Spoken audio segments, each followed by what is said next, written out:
Welcome to the Second Renaissance podcast, where we decode the rebirth of human creativity in a technology-driven world. I'm Anders Sörman-Nilsson, global futurist, author, and the co-creator of the Adobe CQ, the IQ test for your creative leadership, and your host for the Second Renaissance. Welcome, not just my favorite hairdresser ever. I miss you, Sandy Chong. But also, we had many great years together in your Paddington salon at Suki, where my hair used to look way better, Sandy. Certainly also before shutdown and lockdowns. But I'm welcoming onto the show today to the Second Renaissance, Sandy Chong, who is, of course, the president of the Australian Hairdressing Council, but also a director of COSBOA, which is the voice of the backbone of the Australian economy, which of course is small business in Canberra, where she influences and hangs out with the powers that be to help Australian small business truly bounce back from this pandemic shock that we've been experiencing over the last 12 months. Welcome to the show, Sandy. Thank you. Thank you for having me. I'm so happy to see you again. It is great to see you as well. And I just recalled the last time we actually met face to face, which I believe was in Bali in May 2019, after a presentation I'd given there for a brand we both work with. And I think I was flying out later that night after a cocktail function to Nashville, Tennessee, via Sydney, of all places. And actually, we still have a coffee date that we've promised each other from that cocktail function that, has been prevented by circumstances beyond our control. Well, I think children as well sort of interrupted that, because I hear now that you have a little bubba.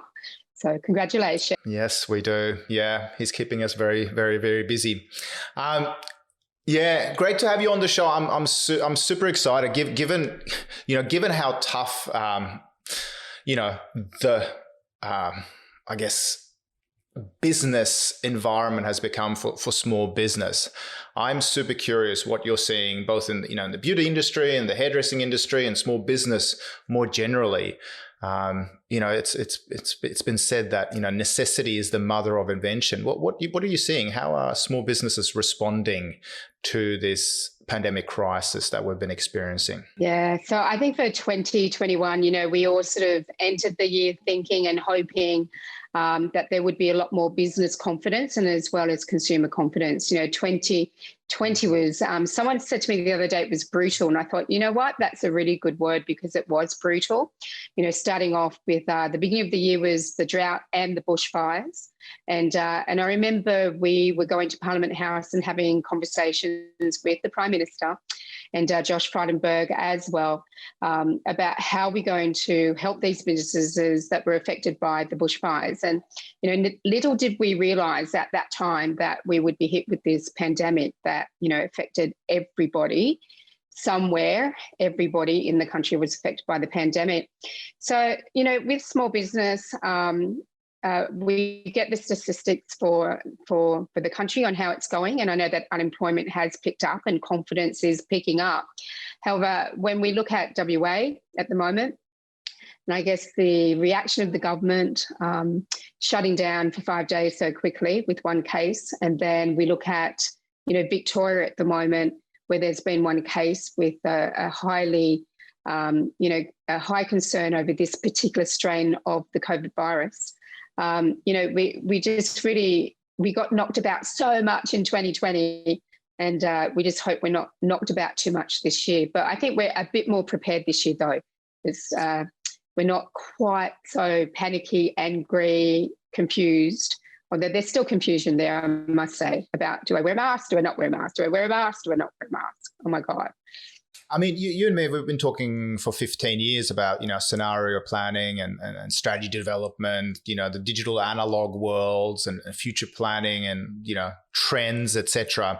And of course, the moniker is to, prepare for the worst and hope for the best in business, right? But, what are you seeing from the salons that you represent in Canberra? How have they shifted? What's the sense of, are we an essential service? What role is creativity playing when they think about how they can offer those services and stay open and hopefully thrive beyond the shutdowns?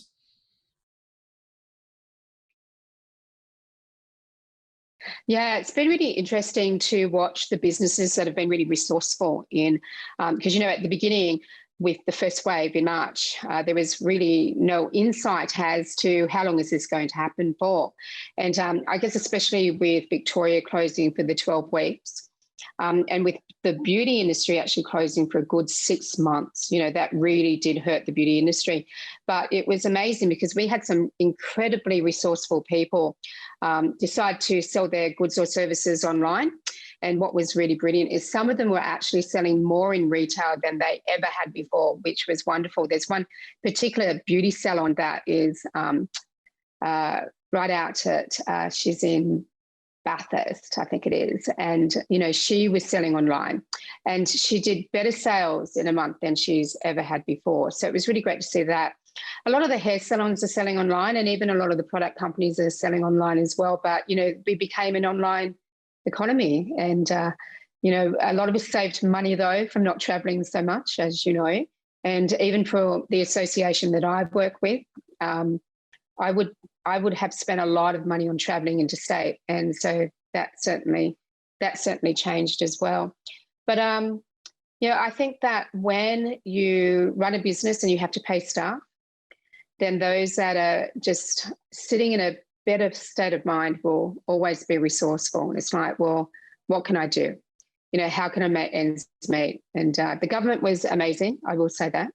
The incentives for small business were incredible compared to the rest of the world. The grants, JobKeeper, JobSeeker, they're all amazing, but still businesses needed to be resourceful. Yeah, it's not like you could just sit back and collect a government check, right? I mean, we thought of all of these, grant opportunities and all the rest. And we're like, well, this is money that needs to go back into the economy. It's money that needs to go back into innovation, research and development, creativity, launching things that maybe we'd been, meaning to launch for a really long time, like this podcast, and to actually get our, backs into gear to do some of the things that maybe, time or other constraints had sort of, previously prevented us from doing. Do you find that when you travel to Canberra or when you Zoom to Canberra and when you talk to stakeholders, have they had their ear to the ground? It sounds like you're quite optimistic, but have they been taking some of these major concerns of salons or the beauty industry into concern? Yeah, absolutely. And, I think the New South Wales government in particular has been brilliant. And last year we were meeting them weekly, then fortnightly, and then monthly. We're meeting the Victorian government at the moment, of course, because about their small business revival, but also because, a lot more has happened in Victoria. And we've met up with the Queensland government as well. I think as things moved on, we were going more of a state level. The New South Wales government, when we meet them, we meet with the Treasurer's office, and they're pretty fantastic. Chris Lamont is the small business commissioner, and Damien Toodholt is the small business minister, and they're really fantastic. And we always get a report on the economy, whether it's a national economy, even the international one, but in particular, of course, the New South Wales state. There's still huge concerns about the CBDs in the major cities, especially Melbourne and Sydney. Many of those businesses are still up to 60% down in their turnover, because everyone is so encouraged to work from home, and we're discouraged to get on public transport. And so, we have concerns about them, but I have to say the government departments, not so much WA, South Australia a little bit, but I think overall New South Wales has been incredibly supportive, and they've had a lot of open communication in speaking with COSBOA. So COSBOA, I'm a director. It's the Council of Small Business Organisations of Australia. Their members are associations, and these associations are invited into our meetings, which we also have. So we speak with the ATO, the Fair Work Ombudsman, all the different regulators, different ministers and senators and ombudsmen, all about how small business is faring around the country. And so we do hear from all the different industries, whether they're news agents or whether, they're natural therapists, anything like that, whether they are the pharmacists, whether it's the accountants, the bookkeepers. We get to hear from everyone, every industry, from entertainment, tourism, whatever, on just how everybody is going in small business. Obviously, tourism and the arts, there's huge concerns around there. But it is really good, because I think in hairdressing you go, well, how unique are we? Is everyone like us? And it's really good for us to compare to all of the other industries and small businesses as well. I was going to ask, so who's bleeding and who's sort of bouncing out of the curve in some ways, or accelerating out of the curve? So you mentioned the arts, you mentioned tourism. What are you seeing for those sectors? Is it as simple as big gatherings being allowed, or travel opening up again, or is there anything that you've been advising these types of businesses to stay afloat and to be able to cope? Pretty hard thing is when the borders close, then that really obviously affects all tourism. I think because we all can't travel overseas. So, I think all of us have missed our overseas holidays. I had 3 sort of conferences that were meant to be on last year. Damn, missed them. And one, of course, 2 were in Bali. But, when the borders are open, what's really amazing is that Australians are booking to stay in Australia and support, some of these industries. I do remember, though, being at Parliament House one time, and it was a round table, and they had someone from Kangaroo Island, and it was really heartbreaking because Kangaroo Island was pretty much half destroyed during the bushfires.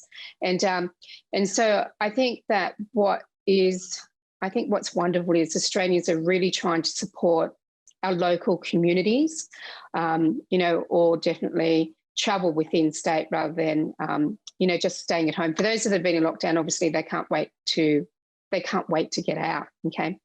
But look, when the borders close and you've booked for something, that makes it really, really, really difficult for the tourist industry. As you know, I'm in Newcastle, and, during the school holidays, you could not get anywhere to stay. So everyone came to the Hunter Valley. We've not had a COVID case since August. And so I think it's seen as a nice, safe place to come at the moment. And if you're in Sydney, you can drive here. For most places around New South Wales, it's very easy drive. So. And I'm just down the coast a little bit in Avalon Village. So we live up on the peninsula and recording from our studio in Avalon Village today. So I'm actually not that far, although driving it would take a little bit longer than hopefully by drone or boat or helicopter or whatever fancy other mode of transport, or Zoom, of course, that we engage in. You could get in a little rowboat and come up my way. That's what I should do. That would be what my mum would recommend. She would say, hey, you don't need technology, you just need a human labour to get across the Pittwater and the Hawkesbury River. So, I'm just curious. So these are obviously sectors that have been bleeding. Who have you seen really kind of thrive through this when it comes to small business? Is it the mindset that you're talking about before around, resourcefulness and creativity, etc., or what have people got in common that are, have seen it as an opportunity or as a crisis that's called for just a call to arm to do something different? Yeah, well, the construction industry has done quite well, and I know that when it comes to home renovations or investing in your home, that's one thing because of the lockdown that that part of the industry has done really well. When it comes to creativity, the amount of gin companies that created hand sanitizers. I know there's so many stories of really successful stories about that. And I guess it's not really a good thing, but I think that bottle shops have done extremely well. And I know that many of them were up 60%, for the year of 2020. And so really good business there. So they did really well. And I guess people were sort of trading up because they weren't spending money going out all the time, so they would buy, a slightly fancier beer or a bottle of champagne instead of local sparkling or whatever it happened to be, right? Absolutely. And I know there's been a lot of home, definitely home investment, okay, which, has really helped, I guess, that whole industry. And so, I don't drink alcohol. So I've just had to use the hand sanitizers. I didn't get into alcohol. I'm one of these Asians that are totally allergic to alcohol. So I didn't contribute to that particular part of the industry. Okay. But you supported the gin companies by buying hand sanitizer instead. Oh, okay. But, like with my own particular salon, we're a sustainable salon. And that's probably the one thing that I really hated, the fact that we had to buy so much stuff, which affects our sustainability. So the amount of hand sanitizers, more plastic. We have bags in all our garbages, like liners, more plastic.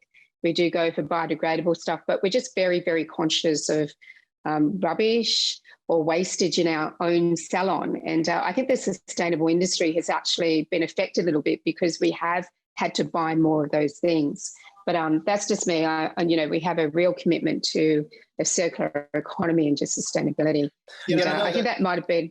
That's been a hallmark of Suki as long as I can remember as well. I remember you talking about, waste, from, both an economic perspective, but also, just in terms of, do you go overboard with the amount of, shampoo and conditioner, et cetera, at the wash basin, for example, or, do you find exactly the right amount that's needed, but not necessarily more that just, goes into the ocean. So, and of course, you've had this, I guess, commitment to sustainability and environmental and the circular economy for some time. And I think, my sense is now that there's a big, eco in recovery. We were doing some advisory work for Australia Post and their top retailers, which, by the way, one of the top online retailers for 2020 in Australia is an adult toy company. So that's another industry that has been flourishing through the pandemic. Little side point there. And of course, there's even, sustainable and environmentally friendly versions of those devices as well. So I'm told. So there you go. But I'm curious to tap into this eco in recovery.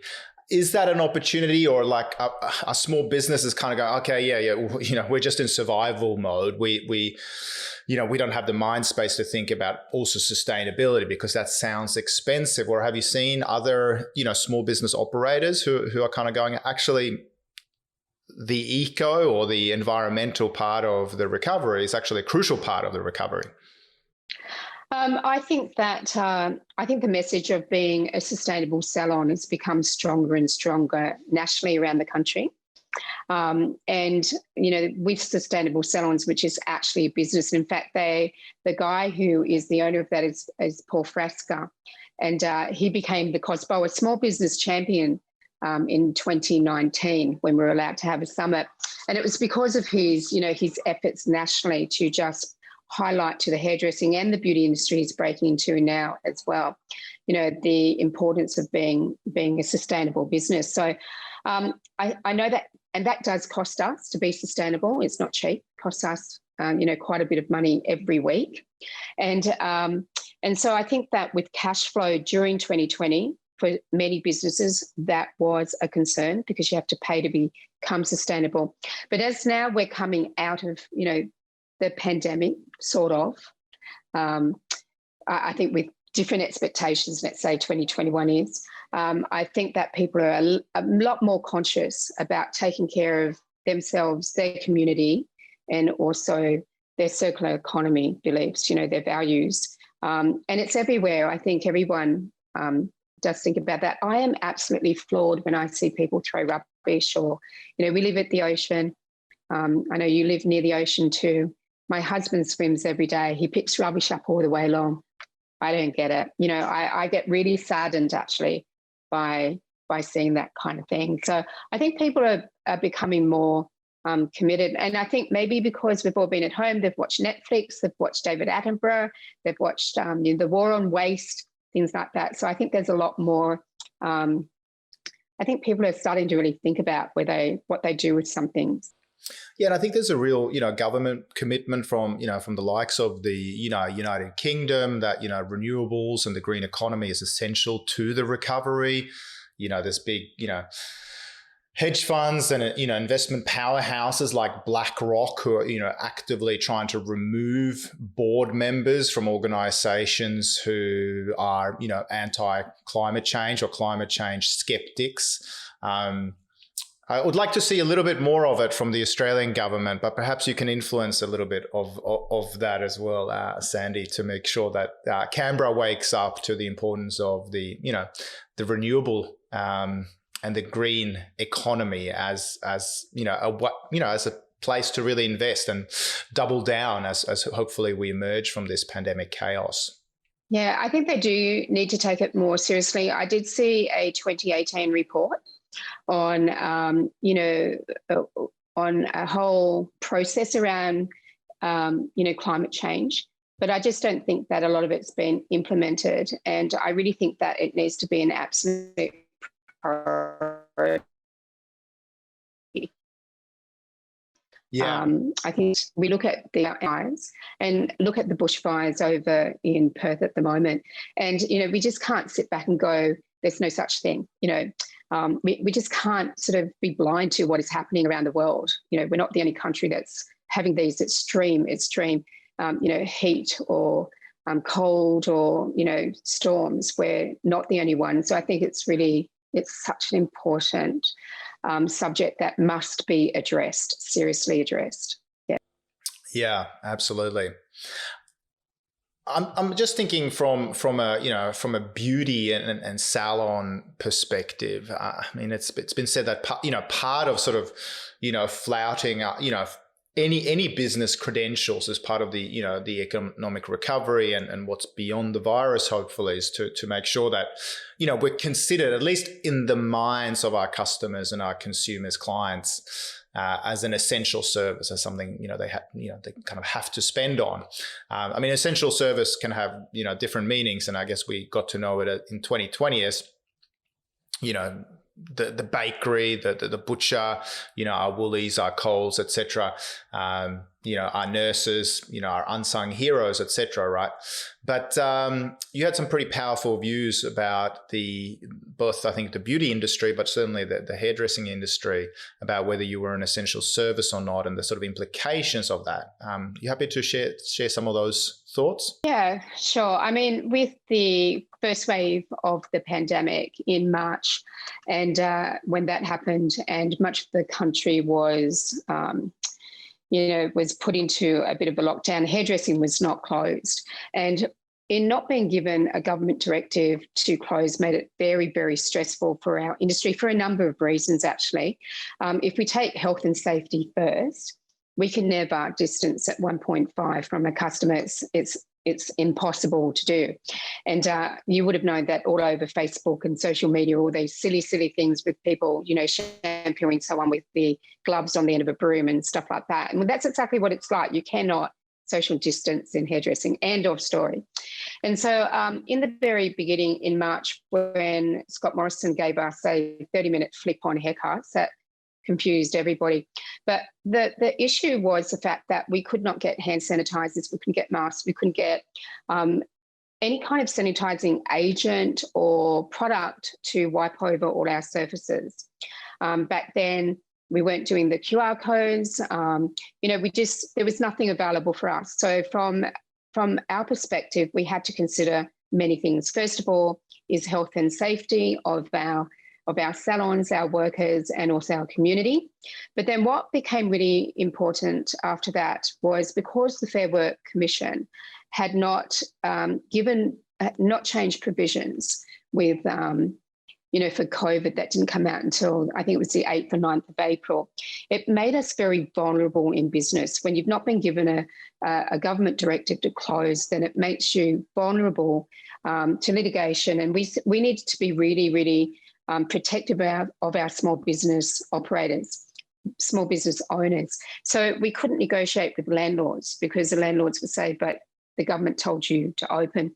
So it means you can't negotiate with anyone in business when you've been told to open. So much of the country actually in hairdressing closed down up to 90%. Then we gradually reopened after 1, 2, 3, 4, 5, 6, 7, and even 8 weeks. The interesting thing is since then, whenever there's been a lockdown, we've been locked down as well. And going back to why we are an essential service, I think what became very apparent with the lockdowns is that we were seen as the escape, for many of our clients to come in and to get some me time. They've been home, they've been locked up, but get out, get pampered, talk to somebody else and feel good about themselves. And I think, a visit to the hairdressers is great for your self-esteem. Like, yourself when you would come to me and your hair's too long, but you feel really good when you leave. Okay. And so I think people really wanted, they really wanted that feeling again. So mental health was a huge, huge concern in 2020, and it is still in 2021. And so I think that a visit to the hairdressers or to the beauty therapists as well, beauty salons or the aesthetic salons, really did help with mental health and self-esteem. And so I think in that way, we're very essential, not just to make us look good, that's important, growing colour out is not nice, and growing, hair too long is not nice if you don't want that. So it is good for the self-esteem, it's helpful for the mental health.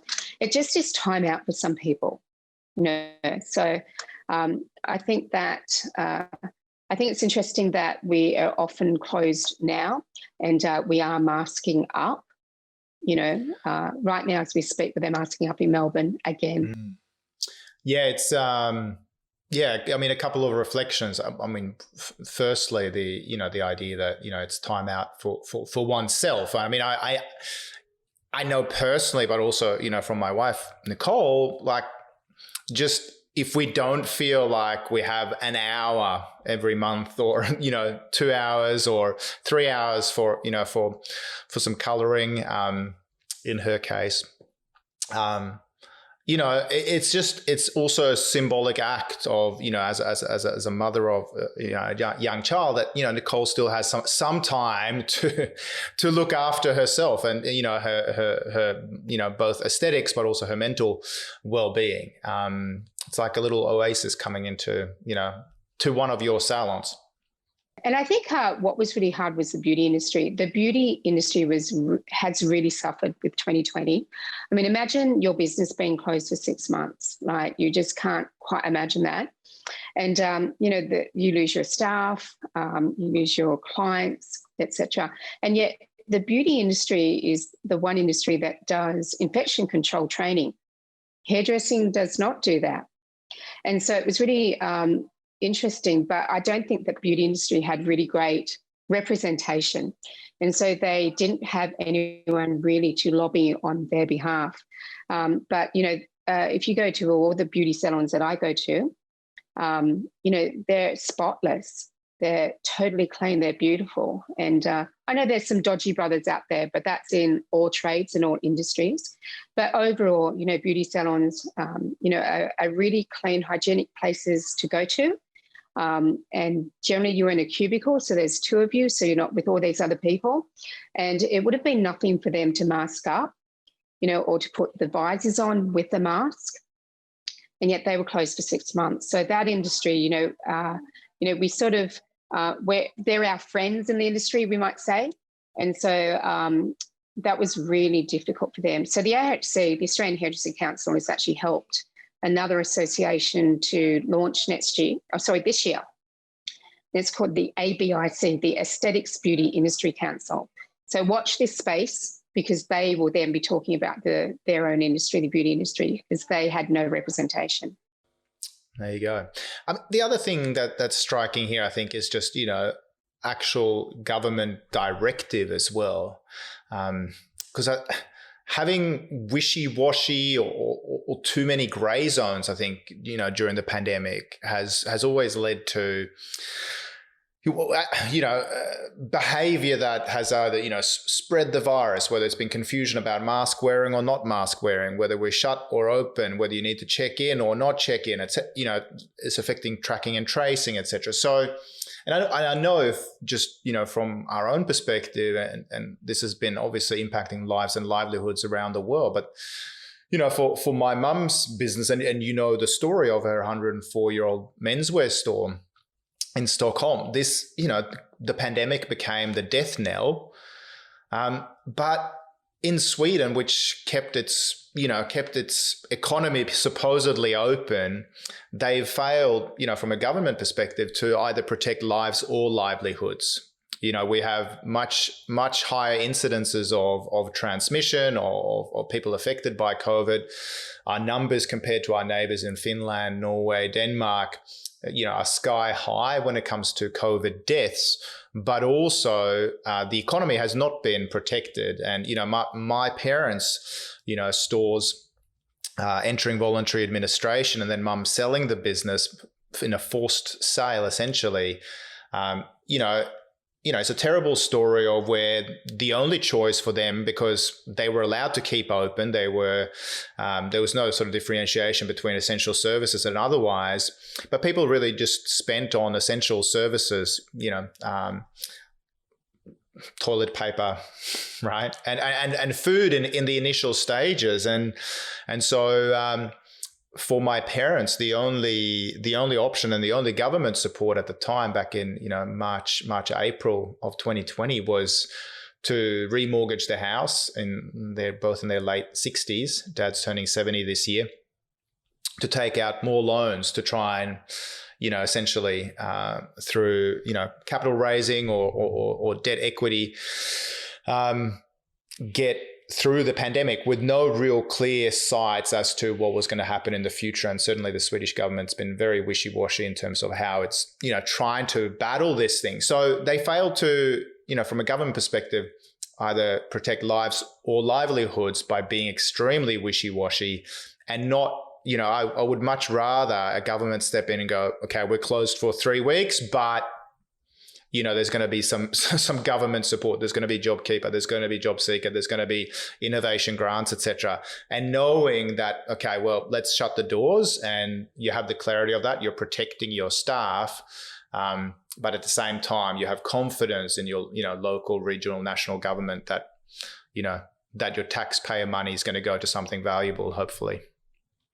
That's such a shame about your parents, because I'm very aware of their incredibly successful, business story, and how you help them out as well with all of your IT knowledge and, all of your digital knowledge. And that's such a shame for them. It's interesting because Australia's so far away, that we were able to, I guess, isolate ourselves from the rest of the world almost. And New Zealand did a really good job as well. I think probably the most frustrating here for us, we have had incredible government support, and there is a lot of confidence for the future. And we look at, as you said, JobSeeker, JobKeeper, JobMaker, $1.2 billion going towards apprenticeships and traineeships. I mean, the Australian government has been so supportive with tax cuts and rebates and, payroll tax thresholds. Not for Victoria, they need to pick their act up, but New South Wales, yes. But I think probably the biggest frustration with Australia is the fact that we have all the different states. And so we have fragmented information. And what happens in Victoria is different to New South Wales and different to South Australia and Queensland. And so when it comes to the QR code, for instance, that's a typical example of where in New South Wales, it's mandatory to have the New South Wales QR. In Victoria and Queensland, it's not. You use different ones. And yet it makes sense to have one QR, because then contact tracing makes it a lot faster. But it creates a lot of confusion because with social media, which is brilliant in one way, but it has a lot to answer for in another way of miscommunicating the wrong messages, out there. I'll see someone from Queensland post something from South Australia, which has nothing to do with Queensland. And so all of a sudden we're hit with confusion. And even this morning, the amount of phone calls, messages, emails, whatever, on do I wear a mask, do I not wear a mask in Victoria? And it's because each state needs to really identify all trades and the expectations of all trades. So if you're in myotherapy, you never know if you're allowed to operate or not. So they need to have a clear agreement with all states of what happens if it happens. So if there's a lockdown, if there are cases, this is what it should mean for each state. So they all agree, rather than separately, on how things should happen for the country. And so because of the Australian Hairdressing Council, which is national membership, COSBOA is national membership, it's quite frustrating dealing with the different states that have slightly different, as you say, it gets grey and it gets confusing. And social media can confuse people as well. Yeah, we certainly know that. And I think that's maybe one of the reasons why some of the social media networks have removed even presidents from spreading untruths and misrepresentations. Huge step, right? Yeah, I mean, again, technology is it is this neutral medium. It can be used for good and for bad, and has power to do super effective track and tracing and artificial intelligence and machine learning help for scientists who've launched 3 effective vaccines so far in a record time. But of course, we can also spread lies and untruths via those same mass media these days. I'm curious. I mean, I remember, and you're responsible, certainly, from an apprentice perspective and a coaching perspective, a training development perspective of having, looked after generations of, both successful entrepreneurs in the beauty industry, hairdressing industry, and a lot of very, very successful and award-winning hairdressers as well. There was always a focus when I was growing up that, my parents said, hey, become a doctor or a lawyer or a banker, because then, you'll make good coin. I grew up in a family where, dad was a public servant in the Swedish military and defense force. And mum was working as a retail assistant in the family business essentially, and so they were always like, go for security and the big bucks, and the important subjects at school are sciences and mathematics, and I don't think I got the sense that just follow your passions, nurture your creativity, the aesthetics, music. That wasn't really the sort of the cross-generational advice at the time. And even at a government level, STEM has been touted, learn how to code. Your kids will be safe if they learn how to code and if they nurture, their STEM capabilities, and they get worried when Australia underperforms on, PISA educational tests, etc. What we're forecasting is really that, technology and computers excel at, our observation is that they excel at left brain capabilities, the computational sides of our brain. So logic, sequence, mathematics, analysis, processing. But that where machines and robots are not great yet are, having a great dialogue while you're, shampooing someone's hair or, talking about their home life, emotional intelligence, creativity, design, aesthetics. So I would say you guys are in a pretty good space here. What do you see from an apprenticeship perspective, or any thoughts on the creative economy that might be emerging from this pandemic shakeup? Hairdressing for many years has been seen as a career that is not one of choice, and so few people are are not aware of the incredible opportunities. And when you talk about, earning good coin, there are some incredibly successful hairdressers in Australia as well as overseas that actually do earn good coin. And it's because they've embraced, the different opportunities. So yes, you can be an apprentice.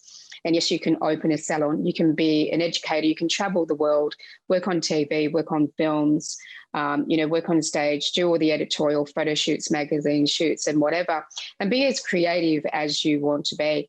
The really hard thing is, we have so many mature apprentices that will enter the hairdressing industry because, their parents wanted them to be brain surgeons and they just didn't cut it. We've actually just had someone apply to us. They've got 2 degrees at uni, but they're just not, their parents wanted them to do that. And it's like, but I just really wanted to do hairdressing. Look, hairdressing is not a trade that is sought after, and we have a massive skill shortage.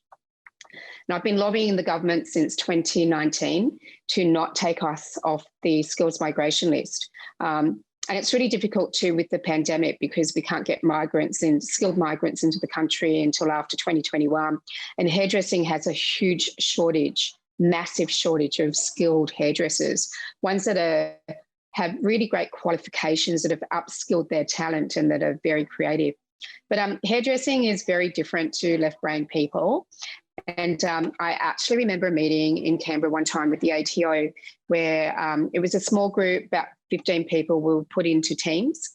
And we had to come up with some strategies over the Black economy. And we were given all these coloured pens. And I was with one of the commissioners and a few others. And we all wrote on a flip chart, what our thoughts were on how to tackle or solve the Black economy. And just a definition here on what you refer to as the Black economy. I'm assuming this is maybe people working and doing hairdressing without paying taxes in their backyards or in their living rooms or something like that, or?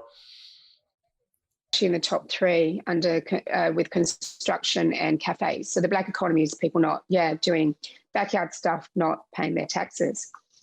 Anyway, so we had to write down all our ideas on, because in the Black economy there's no insurance, you're not covered. So if someone pays you cash and you literally burn their head, then what happens in litigation? Okay. And so we were writing down these strategies, and at the end of it, and through it, one of the commissioners said to me, "You're using every colour, every texture." And I went, "Well, yeah." And anyway, so at the end of it, we had to put our flip charts up, and everybody wrote in a straight blue line, whereas mine was in green and orange and red and black and blue and purple. And it was sort of written, upside down on the side, because that's actually how I write down ideas. And it's the one time that I actually realised when it comes to the bureaucrats how different I think and how different I speak and how I look at things.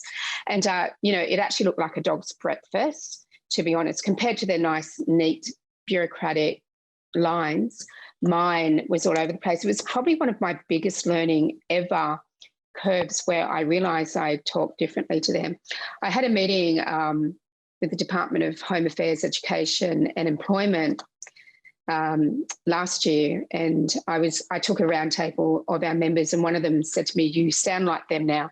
So I obviously learnt my lesson of being way too right brain, and I now try to imagine how they think, because they do twist things around. Another time I was in Canberra and I saw a sign that said English lessons, and I thought it was for migrants. It actually wasn't. It was for bureaucrats to learn how we speak. And so I haven't really changed my tactic, but I'm just aware that they speak differently, I guess, to us. Small business people do not speak like bureaucrats. I'm curious. I mean, we released a report last year together with ING Bank on the future of work, and both skills that we forecast are more more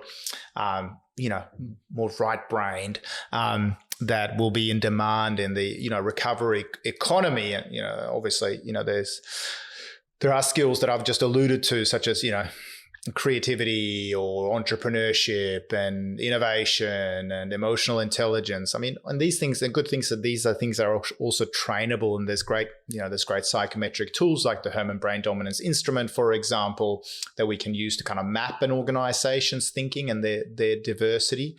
But I'm just curious to see, sort of on a concrete basis, given that small businesses, it's the backbone of the Australian economy and so many economies around the world.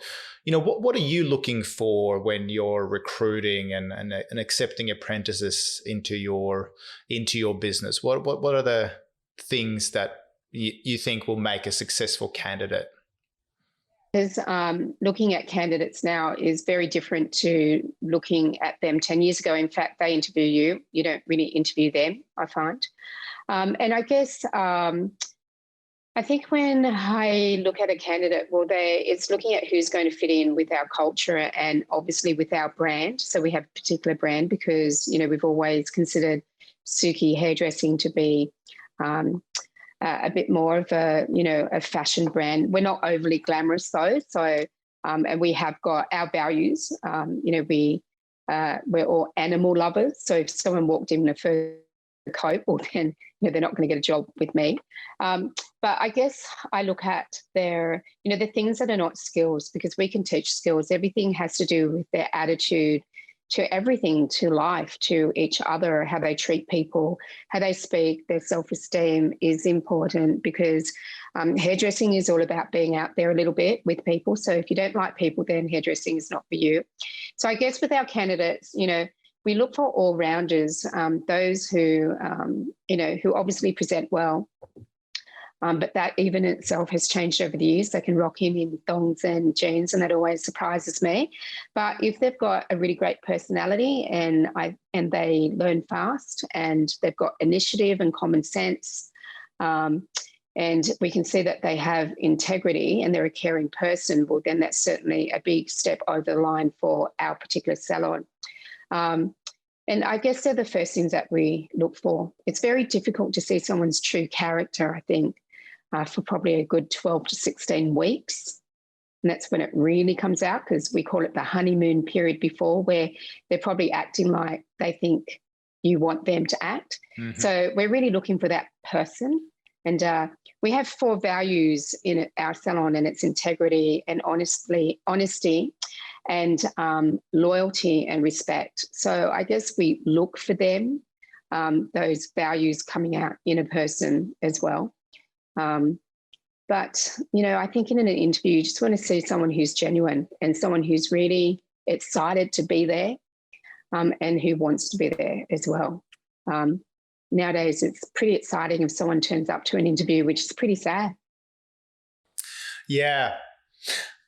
I guess the wonderful thing here, I think, is that there is a real opportunity now, and I obviously, this pandemic has been a huge circuit breaker for the economy. There's lots of people doing it really, really tough. We've also seen through our research that people are really reevaluating, as you pointed to with with your staff member that has 2 university degrees because her parents wanted her to do that, to tick those boxes. But there is a shift now and a reevaluation of is what I'm doing, beyond just paying for the bare essentials, is there some meaning and purpose to what I'm doing? And it sounds like certainly the beauty and the hairdressing industry, carries a lot of that. And in particular, it's probably been reinforced through the pandemic of, the essential service and, including psychological service that you guys provide. But there's this Japanese concept that I love called ikigai. Stands for life's purpose, and that's my translation of it. So apologies if to our Japanese audience if I don't quite nail it on the head, but just to describe it, it has these wonderful 4 overlapping concentric circles that essentially stand for, what you're passionate about, what are you good at, what will someone pay you for, and does it make a difference to the world or the community, for example? And oftentimes people kind of shift one way or the other. They might do something that they're, super passionate about and what they're good at, but they don't get paid for it. Or they're doing something that they're super passionate about and it's good for the world, but they're not necessarily building wealth and sustainability into it. Or they just do something that they're really good at and what pays for something, but that feels soulless.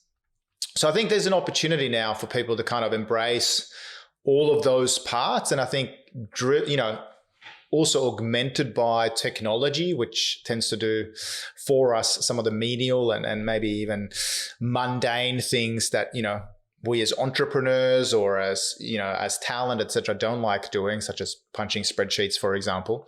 We can actually focus more on our creativity and our innate human passions and our purpose and find meaning and sustainability in what we do. I know I'm throwing that concept at you. You might have come across this, but I think that 2020, everyone that I know has embraced technology more than ever.